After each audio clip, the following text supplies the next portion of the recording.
Uh, Did we send out proper notice of the meeting?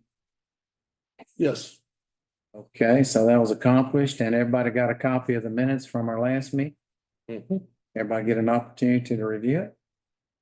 Yeah, I'll make a motion to approve those. Got a motion to approve as written? I'll second. That's second, all in. Okay. All right, Derek, item one. To consider a request for a minor replat of the properties described as block 5, lots 15 and 16 of the Lynn Haven subdivision. The addresses are 112 and 114 Crockett Street. In your packet, you see your memo for that property. Basically, just wants to move the property line over about 9 feet to give her a little bit more room for her for actual homestead. Okay, that's for our homestead. And the plat, y'all have a copy of that. Let's see, her property is, I believe it's 16R. So 16R is gaining 6 or 8 feet. Listen, I'm sorry, 15R is gaining, let me look at it. Yeah, 16R is, they're asking for 9 feet, yes, I'm sorry. Yeah, 16R. 16R is getting a little bit more. And they own both properties. That doesn't affect, yeah, I mean, we've still got plenty of facing. Yeah. We've still got. Yeah, and like it says in the memo, I met with them on the property and looked at it and made sure that they had proper setbacks for the houses and everything. So no, they're definitely in compliance with all that with the request. All right, this looks like a relatively minor paperwork stamp kind of thing, so I'm ready to approve that. I'll make a motion. Got a motion to approve is written. Second. I second. Any discussion? All in favor? All right, Derek, item 2. To consider request for a minor replat of the properties described as Key Hawk, I guess I'm pronouncing that right, lots 19 through 22. Hang on a second, let me find that package. This is Crockett Street. No, sir, this is 636 Broadway Street and 611 Harbor Street. Be page 14. Um, All right, I got it. It's another property line movement. Didn't quite catch what we were doing on this one. Well, the owner's here, Ty Harris. Easy. We're taking approximately 9 feet probably off of lot 20 and adding it to lot 19. Lot 19 being Broadway Street property and corner there. That one arm. Center property line off lot 20, 21, and 22. Lot 20 is going to be smaller, so it's going to be 5 foot off the existing building there where the air conditioners and. Yeah, so you're just taking it off of lot 20 and it's all your property. Yes, sir. Yeah, yes. So we're running into the same issue. Yeah, again, that doesn't affect we don't have a problem with the lot sizes on that or anything. This is another. Bill lines are all still good. Yeah. Yes, sir. Right away, we'll build up the front of that, but we'll be 16 feet between the buildings, so. Perfect. All right, well then, same difference. I'll make another motion to approve that. That's second. A second. Any discussion? All in favor? All right, item 3. Item 3 is to consider a variance request for a manufactured home to be placed on a developed existing residential lot that is not in a manufactured home park. The property is described as Block B, Lot 30 and 15 foot of 29 of the Lou Davis subdivision. The address is 302 Davis. And have the memo in there regarding this, and the property owners here as well. This is a variance, correct? Yes. Didn't we do something with this? It was a different property. Well, it is on the same street, if I'm not mistaken. You've got a little compound there with their. It's on the back streets. What the deal was, this lot had a mobile home on it. 1980 of December. And it's set up for a manufactured home. It has a sewer, water, and electrical on it. And I bought it with the intention of putting another mobile home back on there. And I had some, health problems and what have you, and I didn't get to do anything with it. And then next thing I know, y'all put a, ordinance in where that if the home hadn't been on there for 6 months, that I couldn't put one on there. Mhm. And you know, the last trouble I went with, and I went around and I got, signatures, and I had over 30-something signatures in that neighborhood that people didn't mind what I did with one that I had, and made a little mobile home park out of it. Yeah. And all I'm asking is to be able to put a manufactured home back on there so I can get some rent money. Yeah, I think we discussed, something about not having an RV park, but. Yeah, no, it's not RV. Yeah, the other one was, with the RV inside of the manufactured home park, I believe. That was before I was here, but it. Well, the other one was, it was actually grandfathered. And where, I forget the young lady that he took her job, she went and did some research for me. And she said that I could have put anything on there for the past 11 years that I missed renting. And it was, RV or a manufactured home, and then that I could do what I wanted with it. But this one's on the back street, and like I said, it did have a manufactured home on it. And my understanding was before I dilapidated. Is this about your other No, properties? no, it's on the very back street. Right. And I was hoping that I could just list it and with that, but they have to be adjacent. Yeah, that was, because that's how we got that extra spot for you, that one's.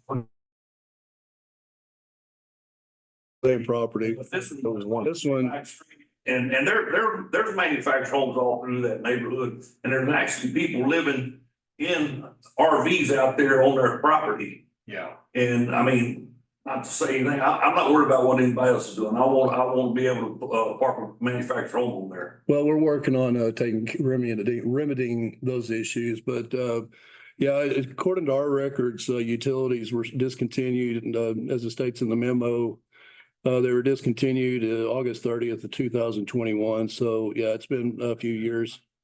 So let's go back.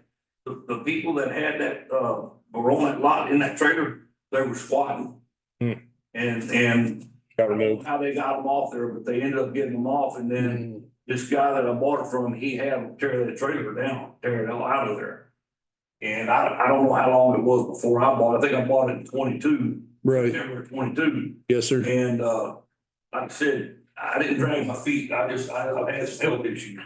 And I'm having problems right now when I had a bunch of brushes still cleaned off of it.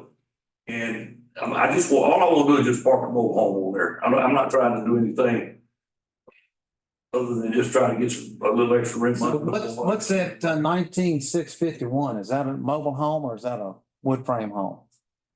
I'm sorry. On the corner? Yeah, On the corner? That's a house. It's right by, I don't know if you know where Barefoot lives.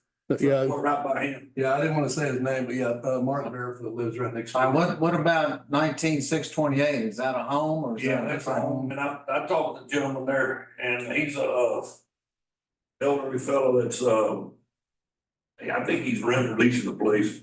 But they're two wood frame homes, right? Yeah. Right, yeah, it's about 4 or 5 properties over. There's a couple of manufacturers. There's 2 mobile homes back there that are, I tried to buy that property too, and he's got a lien against him.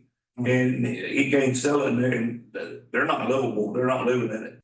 19927. And then back behind that, next one back, there is a mobile home right there. Yeah. That a guy put in about 5 or 6 years ago.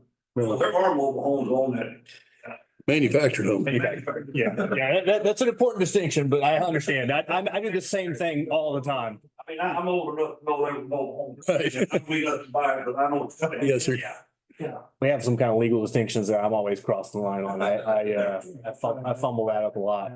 The problem I have establishing this is that it's not adjacent or in tandem with the existing ones like you had, the 3 to 4, 4 to 5 is if we go in, the council passed that ordinance that was pretty specific about, doesn't matter if you had one 5 years ago, doesn't matter if you have utility hookups. They've pretty much accounted for all that in you got 90 days or whatever, what have you. It's 6 months. 6 months. And I know we've had a couple of people come up that have purchased a dilapidated building on a lot and wanted to tear it down and replace it. And there's only so many times you can do that. And there's some restrictions in there. So I mean, I feel your plight, but yeah, we've had some stuff like this before, and I think in the past, we've basically kicked it to council without taking it, I'm not saying. Take it to council and let them make a decision, but I think, from, our perspective in the past, this board's always denied it. Yeah, I think, Denied it? yeah, historically, we've denied these and you end up going straight to council with You the, can take it to council. and then Well, it's gonna go to, it'll default to council after us, because they passed an ordinance so recently on this that I don't really want to be in the business. Y'all don't notify anybody of this or notification of the 6 months. I didn't know anything about it. I could have put a mobile home or manufactured home on there in that time frame if I would have known that it was 6 months period. So I know- didn't anything about it. I know we look at it and then it goes to council for the readings and they put it through the paper, I think. Yeah, but Yeah.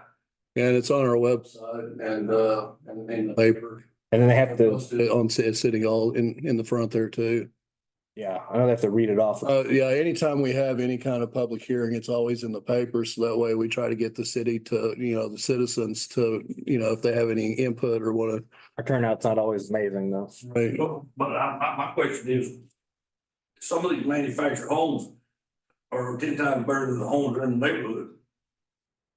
I mean, there's houses out there that are falling down and y'all are not doing nothing about those. Well, we are. It's a slow process, unfortunately. Yeah, in fact, we've already taken 10 of them in the last 2 months to council. In We houses. just tore a house down. We're really starting to address the substandard houses The too. issue with the brushing lot, I went around this town taking pictures of all the trash and all the houses with weeds growing like that. Yeah. And I mean, I had weeds growing on a lot that weren't even a foot tall, and I got a road up on it. And it just seems like, Yeah, I'm not sure about that, but I'm sure about I don't- that. when was it? Not recent. Yeah. But I'm just saying, I mean, Yeah. it don't seem like it's across the board being the same thing. Well, I do know in the past year or so, when people have come and requested manufactured homes on a lot like this. The council, they've been denied by council. Because it passed the ordinance. I can take go get a builder from Dursky and I go put it out there. As long as it's approved for residential use. I mean, just because they have wheels under it, I mean, that's the only difference. I don't understand the thought process behind it, because these homes are manufactured, for this zone. That they're the ones you gotta put in, and y'all require that, Yes. and I don't understand the logic behind that. There are some manufactured homes that set on a slab. Well, those are modular homes. Yeah, modular homes are approved. Another distinction in that. The residential code, manufactured homes are not. Yeah. So the manufactured, correct me if I'm wrong here, but the manufactured housing, because it's manufactured off-site, we don't really have the ability to enforce certain build standards. They just come that way. Well, they don't comply with the. Y'all require like zone 1, zone 2, zone 3. Well, they have to be zoned. They have to be built to a standard. Well, they have to be, yes, they have to be zoned to, meet that requirement. But they don't meet the building codes that we have for residential housing. It's kind of, That's the distinction in them. So if you go, that's why modular homes cost a little bit more than manufactured homes, because they are built in accordance with the residential code, with the building codes, the electrical code, plumbing code, all that is in compliance. Are they on wheels? They're brought in just basically like a manufactured home, but they're built like they're built in accordance with the code. that's the higher standard. And that's why they're permitted anywhere within the city. yeah. So they do cost a little bit more, but that's what we're really trying to raise the standard of housing to, because we can also maintain Modular homes. modular homes. Yeah. So, I mean, if I have somebody, I can tell somebody they can put a modular home on there. Yes. Yep. Yeah. It's perfectly reasonable. Yeah, those are allowed, like I said, Where anywhere. you buy a modular home at. Same place you buy the they sell them too, usually. Yeah, they don't usually have as many, like if you go to Victoria, you go to like Titan Home or something, they're gonna all be manufactured because that's just what they sell. But you can get modular homes from them. They have them in their catalogs. And I've pitched a few people that way. There is a little bit of a gap in pricing, but it's not all the way to stick built, you Yeah, know. they use the real they use 2x4s and What's the requirements that y'all require that they don't do, has to do with the sheathing, the type of studs that they use. They'll use a lot of times one bys. There's a lot of things. I don't want to go through all of them. like zone two, they're gonna have that standard. No, sir, but they'll have the straps and everything to make sure it's tied down with the cladding and everything to make sure that it can handle that wind speed for 3 minutes or 3 seconds, I'm sorry. But it's definitely not built as well as a modular home is. But A lot of distinctions between them. my thing is, if it's already got homes out there like he's trying to build, I don't think it's fair, me personally. Yeah. The idea. Me personally, if you telling him he can't put one out there, Mhm. but hell, you got some already out there. Well, and that's Father, cause it had mobile home for I know for 50 years. yeah, I know. Did double check on that and I know there was one there before 1980. it was well, it was right about that point. I think I think it's listed on the tax. it was like 82. As So a mobile home lot. well, we don't go by what Yeah. that's the county and this, that's totally different. But yeah, it showed that let's see. It was put in 82. That's the first one that was put on that property. It was before. That's what the county has. I know I lived there in 1980 and there was a mobile home already on there. Well, yeah, and they went back in their records. Like I said, I was just making sure, you know. Yeah. And there was a 1976 manufactured home that was put in there in 82. Is what they have on their I record. lived with the girl that her sister lived on it. And, Well, that's fine. That's just what they had. Yeah, but it did go back at least that long. So, Yeah. yeah, there was a manufactured or a mobile home or whatever. Doesn't make a difference, but I know it was before 82. And they did mention that there was several of them moved in and out of there. I think. I think on that particular road right there, I think there's about 8 mobile homes on that road. And you know, in the ordinance, we have like, I know there was a down in that area, I'm not sure exactly which one, but down there somewhere, I know one of them lost a roof in a windstorm. Somebody was telling me it flew off. Yeah. And, But he was actually doing work on it.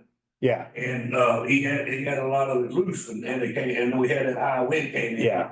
But I know that, you know, there's a certain amount of repair you can do before you have to replace, and there's a certain amount of replacement you can do before you drop out of the grandfather. And that's how the ordinance is written now, right? Two Well- replacements or one replacement or. How can the grandfather go away? I mean, it's something that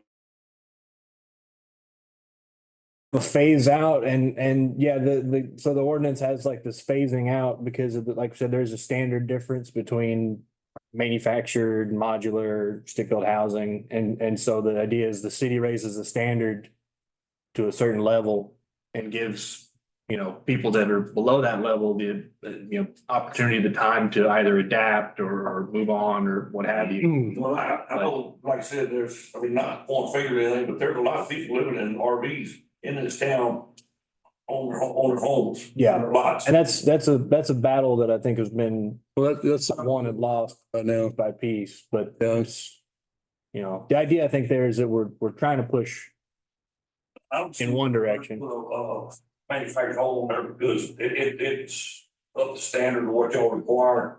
You know, as far as the building code and all that, that might be a little different, but if you got asked for a zone 2 in this county and you can put a zone 2, it ought to be able to be put on a lot. Yeah, and I don't think we have necessarily just the windstorm zone 2, but like you said, the plumbing and the electrical can also be below the building code standards that are out there now, and they're I don't know, difficult to I maintain. mean, Well, the framing and they everything. put, aluminum wiring in them, but now they're require all copper and all that. Yeah, And then the plumbing, I don't know what kind of standard you have on your plumbing. I mean, I know you might have different grades of PVC, but Yeah, to me, they're built, you know, I couldn't tell you. I saw chips and cigarettes.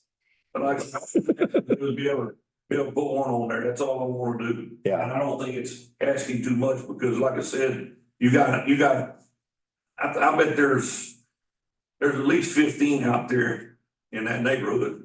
Yeah. And then like you said, you got about 4 people living in RVs you know, down those streets, so. Like I said, those are in violation. That's something that we're working on right now. About to get on them, but again, like I said, I think the best course of action here is send this to council and let them kind of hash that out, because I don't want to go trying to, you know, even if we say something, they're just gonna countermand us trying to break through a new ordinance with a new variance, and I don't want to set a new precedent after 6 months of a new ordinance either. And we've kind of maintained that so far, so I'm We've been consistent with that. but I think council needs to get, I think council needs to, you know, hear what you're saying and, you know, be able to justify the standards to you. And just let them take care of it.